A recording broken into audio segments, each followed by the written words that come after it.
fancy catch cans here, but a simple straight-sided can with, you know, with like tuna fish or cat food will work.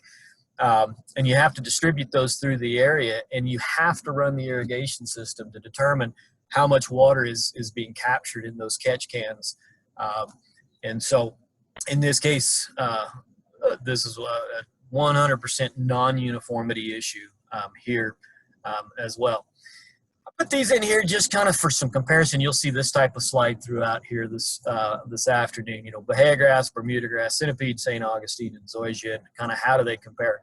You know, does one grass use more water than the other? And theoretically, I mean, in the laboratory, these grasses all pretty darn consistent.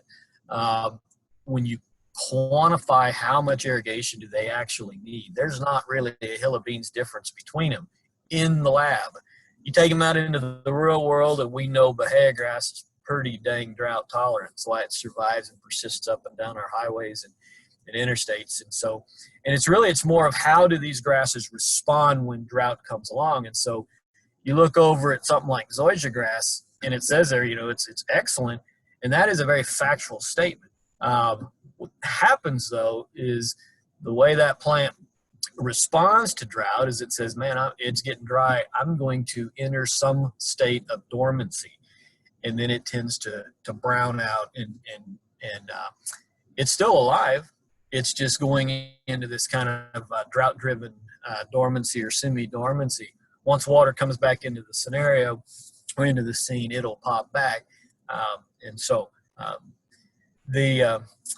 obviously back on the other extreme there, Bahia grass, you know, again, it doesn't necessarily look good, but it's got that great big old robust root system and can persist. And so that's the water side. And I mean, we're just touching kind of the surface of some things here. So number one issue is water. People tend to overwater their landscapes.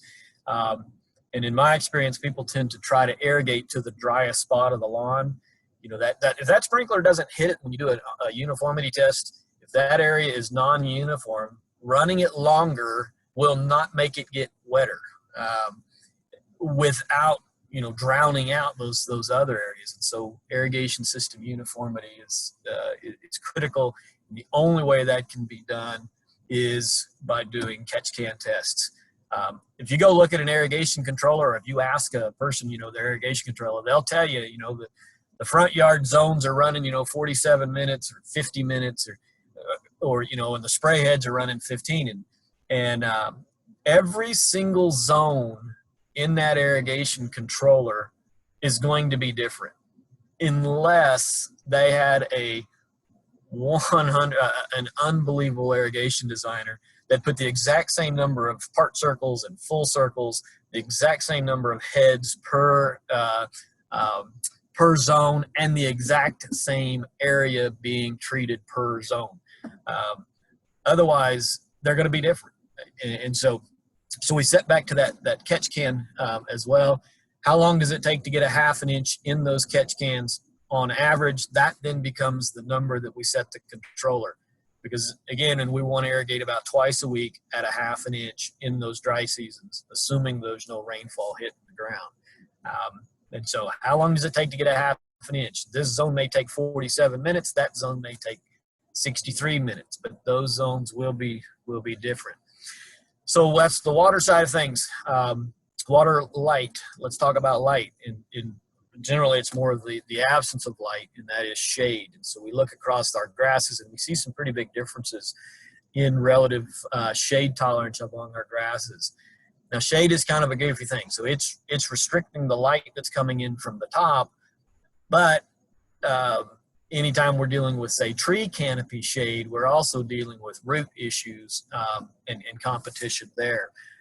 We've done a tremendous amount of research looking at the light requirements of these grasses, and there's tremendous differences.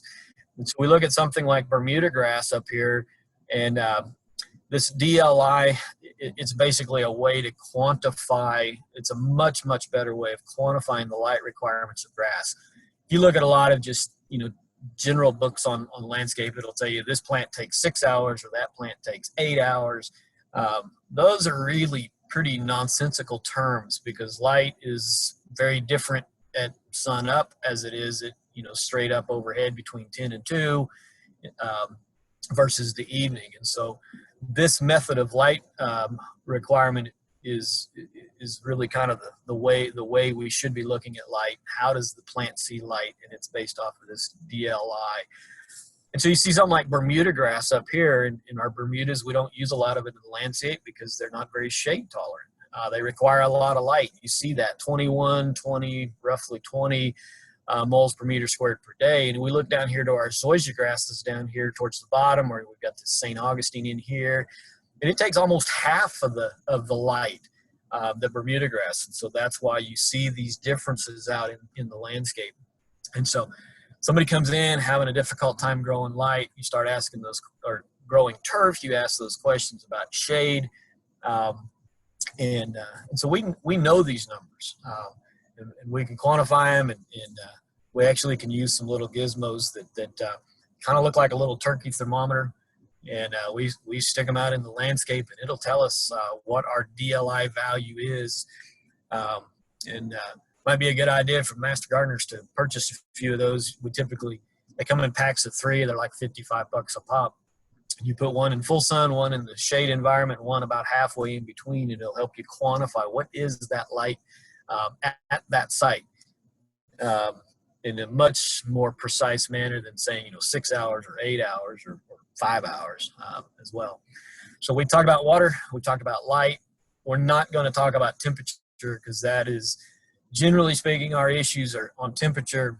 We have way too much of it in the heat of the summer, but we're growing warm season plants, and they love warm temperatures. Our challenges really come on the cool side of the year in our winter months, and we do see winter injury, especially in Central Florida, from time to time. But we could spend hours dealing with that. So we've talked about water, talked about light briefly. We're not going to really talk about temperature just with our limited time here today. Let's talk about this nutrition thing.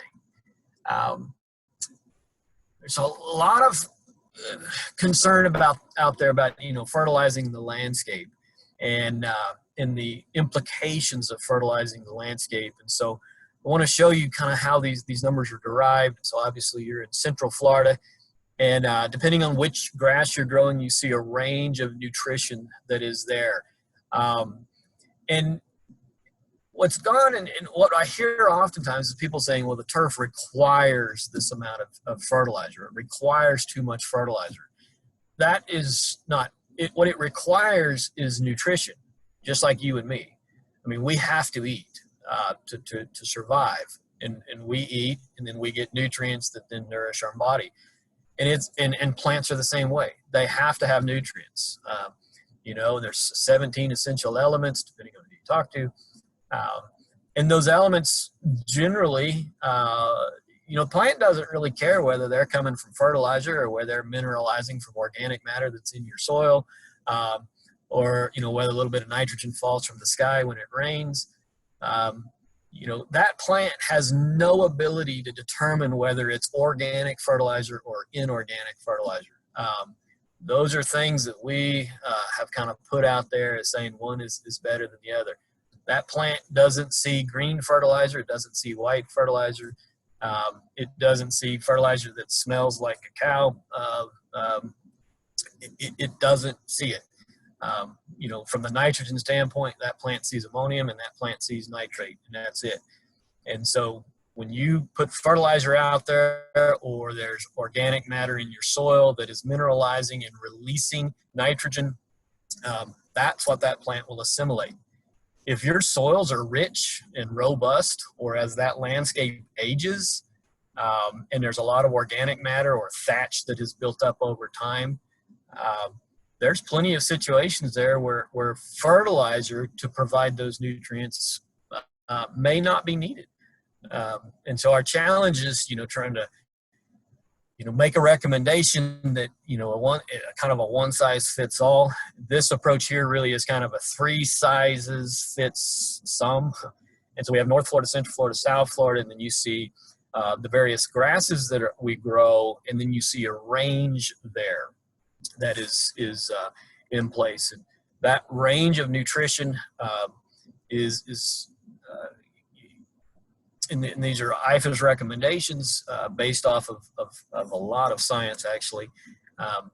But that doesn't mean that you've got to go put out on zoysia grass 2 pounds to 4 pounds a year. Again, if that nutrient is coming in part through reclaimed water in your irrigation, if it is in part coming from a lot of organics that are in your soil, you may have a sufficient amount of nitrogen being provided. You may not. And so our challenge is to realize that nutrition, just like with human nutrition, there's some people that, if they just look at eggs and bacon, their cholesterol goes up. There's some people, and I'm quite envious of them, and they could eat, a truckload and never gain an ounce.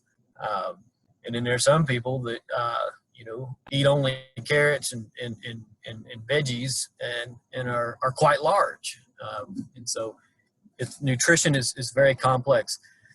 We do a lot of growth modeling work, and so you can see that Central Florida range in the fertilizer. So basically a line across through Ocala and then down through about State Road 70. And so when you look at, I'll show you this next slide. We've actually gone in and we model kind of by month of the year. Let's just focus here on Orlando since that's where most of you are. January, February, December, by and large, that plant's not going to assimilate a whole lot of applied. These are focused on nitrogen. Then you see kind of in March, we're starting to ramp up a little bit, April, a little bit more. And then you see through the May, June, July, August, September, that is when these warm season grasses are going to assimilate most of the nutrients that are being put on that plant. This is a little concerning. We have all these fertilizer restrictive periods throughout the state that limit nitrogen use in the quote unquote rainy season. But the problem is it forces you to apply, if you're going to apply fertilizer, prior to the point of maximum assimilation and after the point of maximum assimilation. And so from an environmental standpoint, there's some real concerns with these restrictive ordinances from the fact that the plant is not nearly efficient at assimilating those nutrients that may be applied as well. Last few slides, let's just talk about a few of the grasses. We talked about water, we talked about light, kind of skipped over the temperature side of things, and then spent some time on nutrition. And let's just round out with that you may be seeing in the marketplace. One is called Tiff-Tough. It's a grass that I was involved in. It's a release from the University of Georgia. It came out of the Tifton, Georgia breeding program, which is thus the name Tiff. And it is a Bermuda grass. So we go back to those early slides when we were talking about light. This one is, it's still Bermuda grass. It's still going to require some light. So if you've got any level of shade in the landscape, this is probably not your best option. But this one here is a real, it's an amazing plant from a water reduction. We know that it can maintain its place kind of in the beauty pageant at about, my research suggests that it can go down to about 22% of ET and still maintain some level of quality. But it's got to be countered against, it's a Bermuda grass. It's still going to have a lot of light to be able to persist. This was DT1 was its original testing designation. DT stood for drought tolerant. So you can see here just in this slide, it stood out under reduced irrigation inputs. And so that's one of my number one questions I get, why isn't more Bermuda grass used in the Florida landscape? And the answer is shade. We have a lot of shade in our landscapes. Now, Central Florida, up off Turnpike, these old citrus groves that are being turned into developments and housing, aren't a lot of trees there. Bermuda grass is potentially a pretty good option for that in a properly designed landscape. So if they're out there planting all kinds of trees that are going to have big, large canopies in the future, Bermuda grass may not be the option there. But if they're going in with trees that are more upright, more columnar in their shape, may not be a bad option. Probably seeing a lot of press on Pro Vista. And so this is a new release from the Scott's company, being marketed by Bethel Farms. Very, very interesting grass that is out there, and they have some claims here. Mowing can be reduced by half. Weed control is easier and significantly less labor and cost. So here's the deal. Pro Vista St. Augustine grass has been bred and selected and has some improved genetics in it that allows you to use glyphosate, also known as Roundup, right over the top of the landscape. And the other thing is that it has some genetics in it that is a dwarfing mechanism in there. And so it doesn't have to be mowed nearly as often. And so now it is, the genetics base is Floratam. And so it is kind of, when you think about the look, it's going to be that Floratam look. And but it has the benefit of being able to be sprayed with glyphosate without being injured. And that's one of our real challenges with St. Augustine in the landscape, is the fact that weed pressure it can be really a problem in St. Augustine. So you can spray it with glyphosate, not kill it, and you can not mow it near as often. We think, and research is being done right now, it probably has improved shade tolerance as a result of that dwarfing mechanism that is in there. And so we've got a lot of research going on with this grass at our facilities in Gainesville, mine near Pensacola, and then our facility in Fort Lauderdale. So that's Pro Vista. And again, it's a big push. You're going to see it all over the state of Florida pretty darn quick.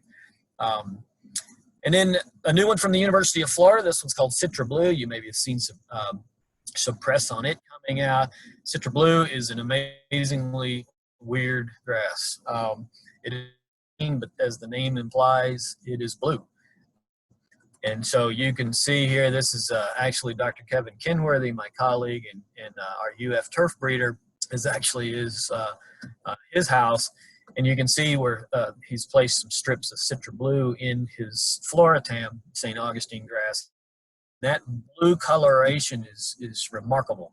And so we're doing some work with it on, looking at fertility inputs, and because of that blue color, you can maintain that improved color without a lot of nutrient inputs as well. It's got some other interesting attributes as well. We do know it has marked disease improvement.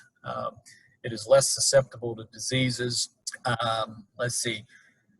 Chinch bugs are probably going to be comparable to any of the St. Augustines.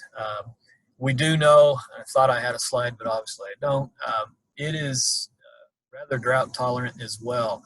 Now it is a very coarse St. Augustine grass, probably coarser, thicker stolons than you've seen on any of the St. Augustine grasses out there.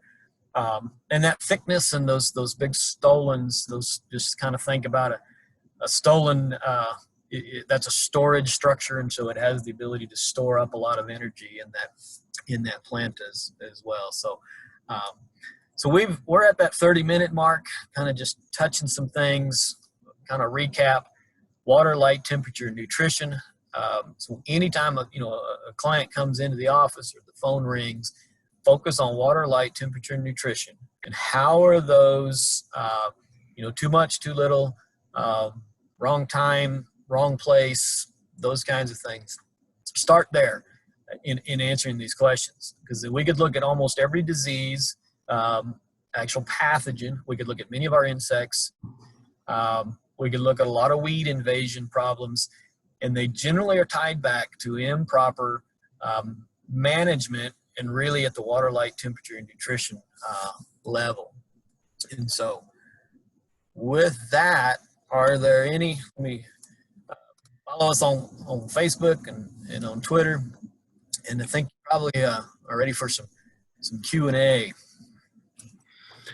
All right, folks, if you want to go ahead and unmute or start up your videos at this time. Like, if you got any questions for Dr. Unruh, we'll spend the next like 10 or 15 minutes doing that, and then we'll proceed to the all members meeting.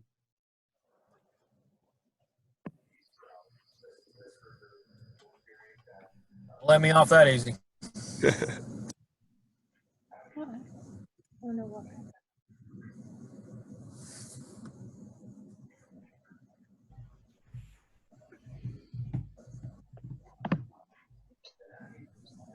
So there, I'm looking over here at the question about chinch bug resistance for Provista. So it's a Floratam based.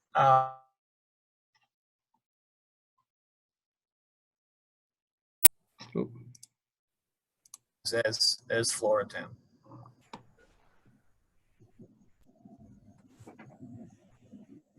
Okay, you guys should have the ability to unmute yourselves. Like, if you want to go ahead, just go ahead and speak up.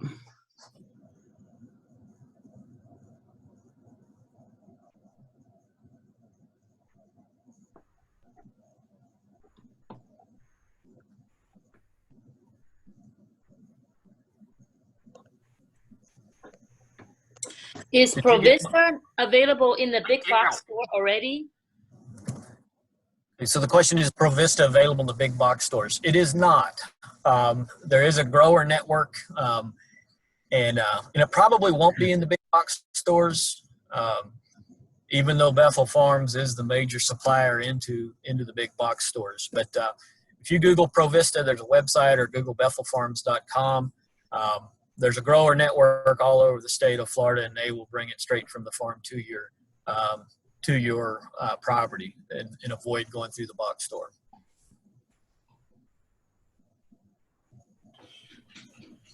Thank you.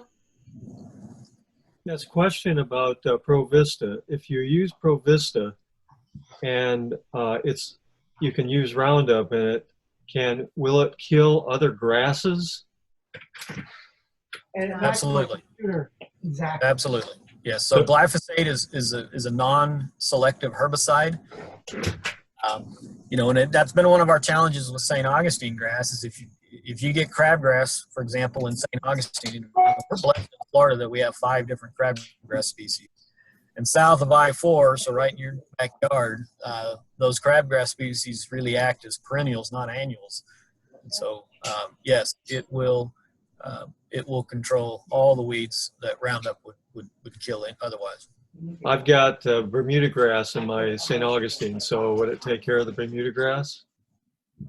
It would over time. Bermuda grass, it's the world's worst weed. We just happen to manicure it and make it look good. But yes, it will. Okay, thanks.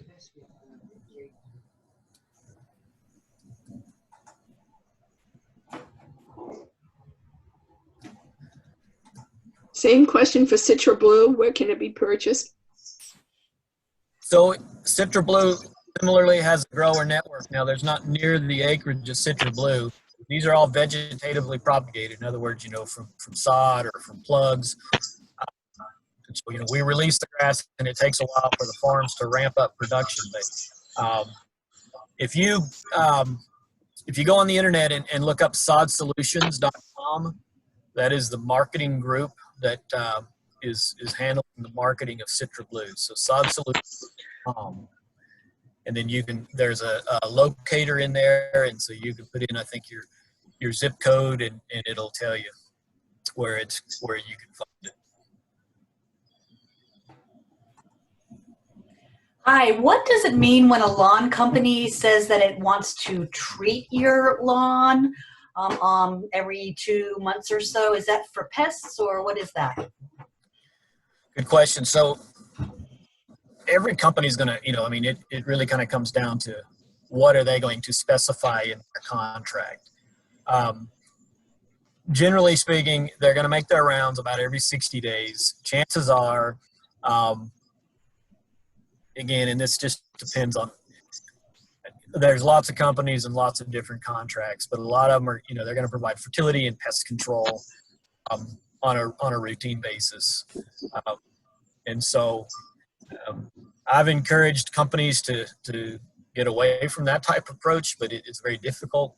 I think they should sell a service, not a and there may be times where they show up at your place and the lawn looks great and there's not a lot of need to do much. Obviously they still came out, they still inspected, and charged for a service as opposed to. I haven't made a lot of headway with that recommendation. Thank you.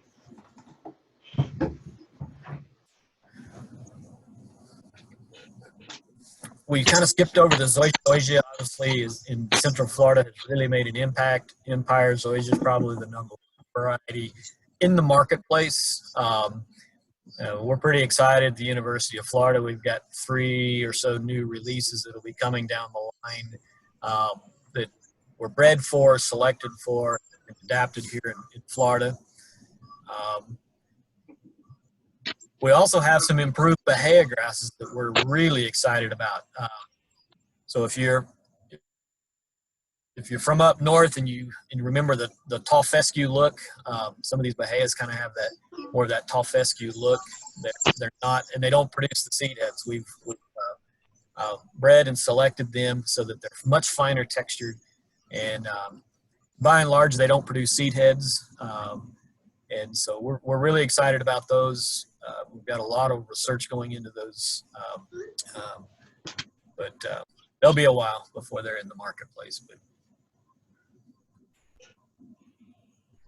But I've got a quick question. I know that there's been some research on using multiple strains of St. Augustine, like in the same yard. I think different St. Augustine strains have different resistances to different pests and diseases. Is that going to be commercially released at any point, or is there a viable way of even doing that, like that one doesn't take over? So I'm involved with that research. That project is being led by Dr. Adam Dale at the University of Florida. He's an entomologist, and so we're coming at it from, this is really kind of a study into ecology, and so really kind of, mixing things up, not necessarily that these grasses have different levels of resistance or different levels of susceptibility.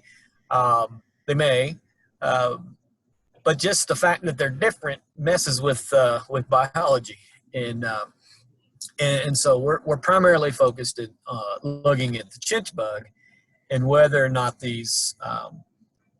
How well do the chinch bugs persist on these? And so some of the early work suggests that we do see that kind of ecological principle playing out to be true. Now, the other side of your question, John, is how will this thing ever come to the market? And that's a really good question.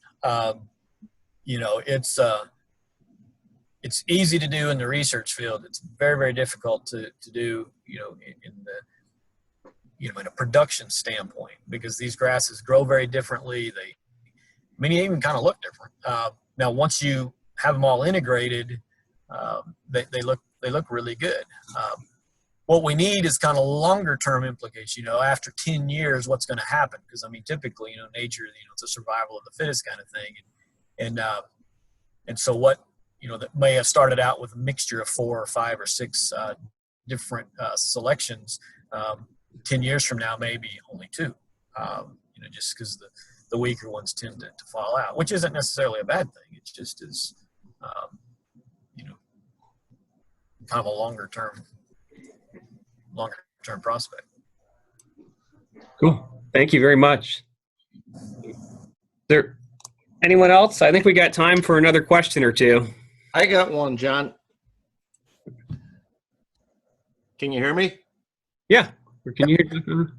Okay, my question is, I think over the past 5 years, one of my most common questions that homeowners bring into us is they have Bahia grass, a patch of Bahia grass growing in their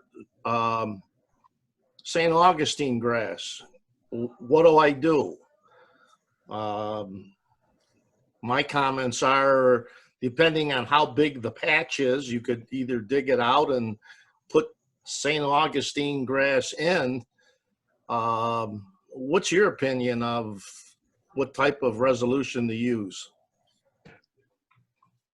There's actually a fairly easy fix. And I'm actually encouraged, I think to me, lawn care companies could go in and do this as a value add. And so there's a herbicide, metsulfuron, that is very damaging to Bahia grass and has little effect on St. Augustine grass. And so metsulfuron is in a lot of even box store products, but in this case we want to use the straight metsulfuron, and it takes really 3 applications spaced about 21 days apart. It is a very slow acting herbicide, and so it just kind of melts that Bahia grass out. And again, it's very slow, so you would spray the patch, and then 21 days later, spray the patch.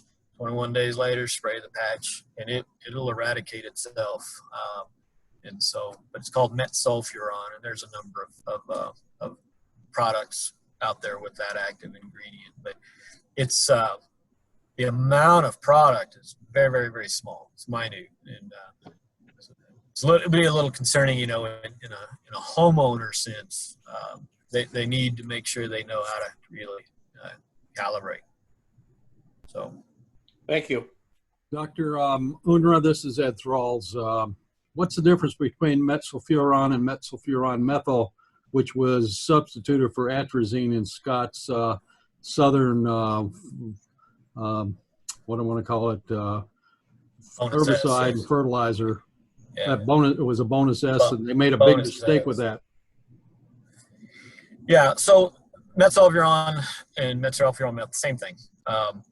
And so the rate that is in there would be a differential. But yeah, they used quite a bit of it though, and I guess I don't know how many hundreds of, well, maybe even thousands of landscapes they replaced yards in, as I guess trying to make people well. They used probably too much bonus S in their application and caused the problem to begin with. But Scott's removed that product from their bonus S. Now we're back to atrazine. Right. So on the chat, somebody asked the question, is the misplaced public fear around glyphosate the reason why Provista isn't being marketed directly to homeowners through the big box stores, or is there some other reason? There's another reason. Most of the time, so once any grass leaves the farm and ends up at the box store, if you've the shelf life on sod is very small. Really, from the farm to your lawn really should not exceed about 48 hours. But what often happens is a pallet of grass shows up at Home Depot, Lowe's, whatever, and it'll sit there and they start, picking through the pallet, peeling off some pieces. And then it may sit there for a couple days, and then you go and what's left is mostly dead. And so from a marketing standpoint, Scott's and Bethel, as I understand it, just said, we've got such a revolutionary new product coming into the marketplace that they want to steward it in a manner that is phone ringing. They want to steward it in a manner keep the product in a good light. And so, like I say, if you've ever seen, a lot of those sod stacks and stuff at Home Depot can be a real problem. They may change that. I don't know. I'm not in those conversations. So, but that's how I understand it now. All right. Well, I think that about wraps it up here. Thank you very much for making yourself available. And I mean, it's not every day that we get to see one of the premier turf experts in the area, like for Florida here. And I think it was great just to get your perspective on a lot of the turf issues that are out there. We get a lot of turf questions in the plant clinic here. So thank you very much. No problem. Appreciate it. All right. Well, I'll go ahead and we'll start the all members meeting here.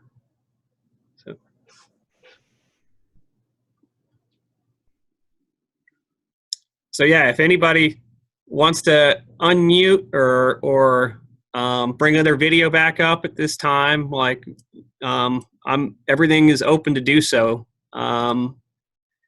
And so I guess just starting out here, for lunch and learn hours, typically what I'm talking to are speakers that about the amount of time that we'll have, as I think that we'll keep the similar format to today, half an hour or so for them to speak, and then probably 10 to 15 minutes of questions. So that 45 minutes will be will count towards continuing education. You can just put 0.75 of an hour in when you record that in VMS. And then I think that, typically we'll probably go another 10 or 15 minutes at least for an all members meeting with any updates or anything like that, like we're doing here now. So, I mean, if you want to put, 2.5 for of an hour for volunteer service for that, like you can go ahead and record it that way too. I was getting some questions about that. And I guess the other thing, I wasn't around last week because I was speaking for Osceola County's version, but I just wanted to talk about operations, and that we're slated, and Ed will come in here and chime in a second, like to back me up on what exactly we've got going on at Orange County Extension. We're slated to open June 1st to the public. I'm going ahead and setting up the clinic. We're moving in that direction, but it doesn't necessarily mean that we'll even have master gardeners, in the clinic or in the garden for that matter at that point. I think that, like, tentatively, and a lot can happen in a couple weeks here, I might be the only person manning the clinic at that point, just so we can kind of work out the kinks of what's going on and get the system set up the correct way, because we're doing everything by appointment for the clinic at least. So, and I know there are some concerns about, health and that type of thing, keeping things as safe as possible for everyone. And that we won't open up until we feel that, like, everything that needs to be addressed can be addressed here. Last week, Ed and I and Troy and Dave, we moved around the clinic to set it up so that people can't walk directly in anymore. Like that basically the bookcases have been moved, or the shelves that house all the EDIS documents have been set up as almost like a countertop towards the entrance and limiting people being able to get in. And then we also moved the desks around so that, like, there is space between where the master gardeners will be sitting or whoever is tending at that point, and where they would be taking the plant samples and stuff along those counters. So with that, I mean, I don't really have a whole lot else. I'm I'm the all-time master gardener right now. It feels like getting in Ed too, getting a lot of stuff via email, but I'm here on the phone. And but yeah, that's just where we're at. So I guess with that, I'll just pass it off to Ed here.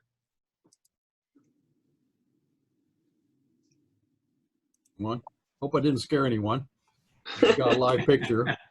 This document I'm holding in my hand right now, that's our phased plan for reopening, and we're not calling it reopening, we're calling it safely resuming operations. It's divided up into 4 phases. It's COVID-19, or I'm sorry, CDC guidelines. Any additional safety items on top of that will be implemented. Since we're in a county building, we are subject to the county rules, even though we're working for the University of Florida. And the university has said as long as we're physically in a building owned by the county, we'll follow the rules. A lot of safety guidelines we're trying to implement. One is, if you come in, you won't walk directly to the plant clinic any longer. You'll go through the receptionist area in the exhibit hall, and you'll get your temperature taken. And then you will get a questionnaire to answer, has 3 questions. that help us decide whether it's not safe for us, for you to be in the facility or not. And there'll be no more than 10 people a meeting in a group, and you got to count yourself in that 10 people. You can't invite 10 people and then go ahead and be part of it. At least 6 feet distance between people. If you can't maintain 6 feet distance between people, mask will be required. Hand sanitizer will be available in all rooms. And disinfecting recently touched surfaces like doors and door handles and desktops and things like that will be part of it. Washing your hands, of course, avoid touching your face. And if you feel ill for any reason, you leave the property, not to stay around. If you sneeze or cough, use a tissue or use your elbow, the inside of your elbow. Phase 1 is where we are right now. We have the doors shut. The offices basically are closed to the public. There's no meetings after hours by any group. And we do have personnel, though, who can answer the office phones. We're processing mail. We are also delivering materials for upcoming distance learning classes that are being taught. We have the majority of the people in the facility are what we call e-working, or working alternate work locations, or teleworking. They all mean the same thing. They're at home doing their daily work, and they're keeping a detailed log of what it is they accomplished, because somewhere along the line, somebody's going to require us to say, what did you do during this period of time? No employees can travel anywhere right now. Total restrictions on employment travel as far as going to another county, for instance. Volunteers may not participate in any activities during this phase of phase 1. And you've got to stay home, even though there's no stay home ordinance in place right now, and the curfew's been lifted. If you don't have a reason to be somewhere else, a really good reason, I would recommend you stay home. And of course, following all the guidelines. Phase 2 is coming up. We just put a date on it. Doesn't mean it's a real date. It's very soft and squishy right now, June the 1st. And that's when we will implement phase 2, or June the 2nd, or June the 5th, or maybe July. We don't know yet how that's going to work out. But this is where only people who have made appointments will be allowed to come to the office.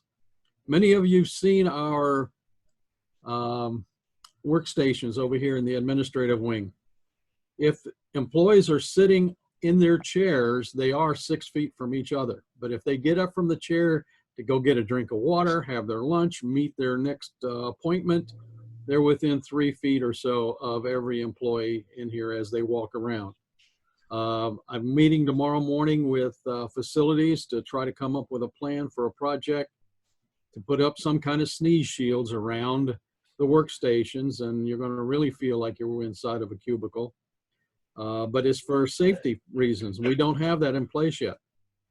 No employee travel will be in phase 2. Volunteers may participate in activities limited to the plant clinic, exploration gardens, Head Start vegetable gardens, health and wellness volunteers, and 4-H. There's no 4-H activities as far as on this facility in person until sometime after July. And if you're 65 years or older, and you don't have to be 65 years or older to have underlying medical issues, but if you identify with those 2 situations, you may not participate in any phase 2 activities. It's for your health and safety, and it's for our health and safety. Phase 3, don't have a date on it, but phase 3, we will reopen the office for walk-ins. There'll be limited staffing still, and we will also still be taking temperatures, and we will be doing a lot of other things that we normally would do in phase 2. But we will open the doors to walk-ins and appointments. We won't have any evening meetings yet by any clubs or organizations that want to use the facilities. They still need to make sure that there's some distance between people here. No employees will travel out of the country again, out of the county. And again, If you identify with 65 years or older or underlying medical issues, you may not participate in any activities during phase 3. On stage, once your stage volunteer reentry has begun, your roles will be evaluated individually to determine which tasks can be done safely. Continue to follow safety guidelines. In phase 4, there's no social distancing. Phase 4 was, think about February, if you can think that far back. It wasn't that long ago. The way we were running business back then is where we're supposed to be in phase 4. Again, phase 2, that's a very soft date of 1st of June. Phase 3 and phase 4 have no dates on them, no months that they will happen. So we're working from that schedule, and it's all subject to change. I just saw about 5 emails come in for Dr. Mamal, our district extension director. And one of the issues they have is some by appointment meetings that are going to be starting in UF facilities March the 15th. And there will be no negotiation, according to Dr. Obriza, who provides guidance to us on a lot of these kind of issues, and he passes it out to the district directors to communicate with us. So that's the updates at this point. If anybody has any questions for me, I'll try to answer them. I have a question. Most of your volunteers are over 65. That's where I was going. That's not a question. That's a statement. Well, I agree with you. That leaves a lot of us out. That leaves everybody out. It does. And it's for our own safety. It's for your safety too. Ed, could we sign a waiver? No, not at this point. If we don't have any underlying health issues? No, it says 65 or underlying health issues. What if, Ed, you had a hotline that was away from where the plant clinic is and answered the questions that you normally would ask in the plant clinic answer the questions on the telephone? Could you not then use a volunteer over 65? Yes, you could in that situation, but you would have to figure out how we're going to use this county phone system to make that happen. I know you don't want people calling you directly at home. So it has to come through our county switchboard. And how many people can you put in queue? None. If you got more than one on the phone, they're going to end up going to voicemail or something like that. So those issues have to be worked out in some detail before we make an effort to go that route. There are other things that you at 65 years old can do, but you can't be working in the clinic. You can't be face-to-face with anybody. You can't be out in the gardens where you may come face-to-face with somebody. So I guess we don't see you until after the new year, Ed. That's possible, Joe. I hope not, though. Our new director, our county extension director, arrives July the 6th. His name is Kevin Camm, C-A-M-M, and if you Google his name, he works currently for Virginia Tech. And he's up in Virginia right now. When he gets in the area, I'm not exactly sure, but he starts work on the 6th of July. Wow. Any other questions? I just saw someone type in, I thought, a question about how would the over 65 accumulate volunteer hours? Well, those people who are over 65 who cannot participate because of that issue, the proration of hours required, it may go through the end of the year and you may not be required to do any hours because of that. It's not because you created this situation. It just, that's the way the apple fell off the tree, and we have to make some compensation for that. Dang, that's a shame. That was my only opportunity to get out of the house and go somewhere. Yeah. Yeah. Janice, did you have something? No, I was just shaking my head. What am I going to do with all my time? It lit up your little light around your name. That's why I noticed you were there. So you must have sighed or something. So then, Ed, well, like for example, the banquet, there definitely won't be a need for a banquet this year because we're not going to have any new master gardeners to celebrate. That's not true. Master gardeners, I mean, the requirement to get 75 hours for this new class stopped when we went into this lockdown situation, stay at home and shutting down the doors. We'll still have new volunteers. There's not their fault that they can't come into the office and volunteer right now. And Wendy is definitely making comments about it as much as we can to make sure that once we do go active, whatever period of time that is, we compensate those hours that, and it'll be prorated to however many months are left in the year. So, Joe, there will be new volunteers. There will also be probably another Master Gardener training class coming up, and it'll probably be virtual, just like you are right now. And it seems to work, and it may be even easier for us to get good quality instructors by using this distance learning package. Sure. Yeah, that's right. I'm sorry. I have a question regarding the new volunteers. How is that going to work with this new situation that's happening? What do you mean, Carolina, by the how's going to be like the selecting process? You talked something about the hours. Okay. Hey, Joe, you got your phone on there, Joe. But we really don't know exactly what's going to happen because this is all new for us. We're working with Osceola County as well. And you don't start earning your hours until you've completed your training.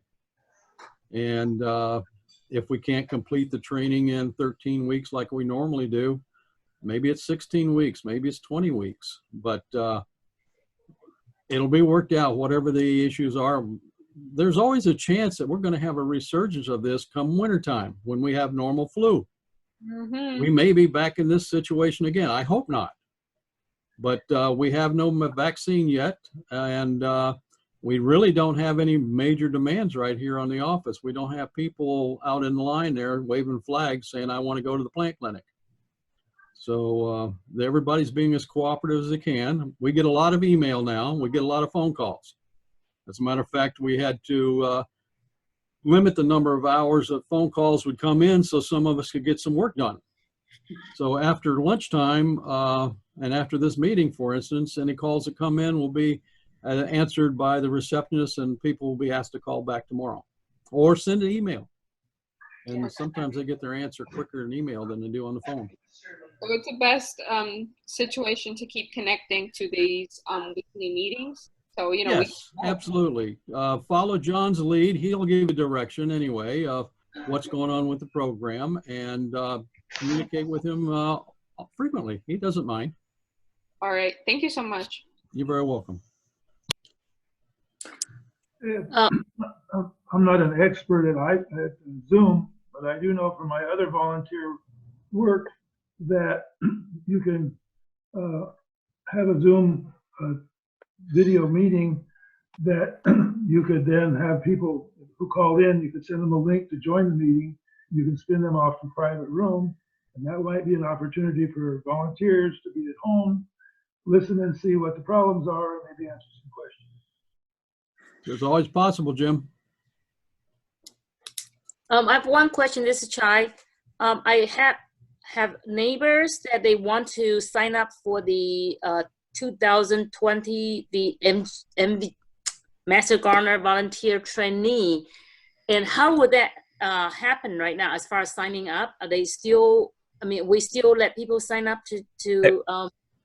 Chai, I sent you an email not too long ago, and there should be a link that we're still having sign up through Eventbrite, and we just take everyone's emails and add it to a list of people that that are prospective folks for next year's class or this year. So and we keep them updated through there, and that's how some of the folks found out are on this lunch and learns. Like some of the folks are actually here right now, the perspectives, because it's just kind of a trial period to let people know what we have to offer as a program here.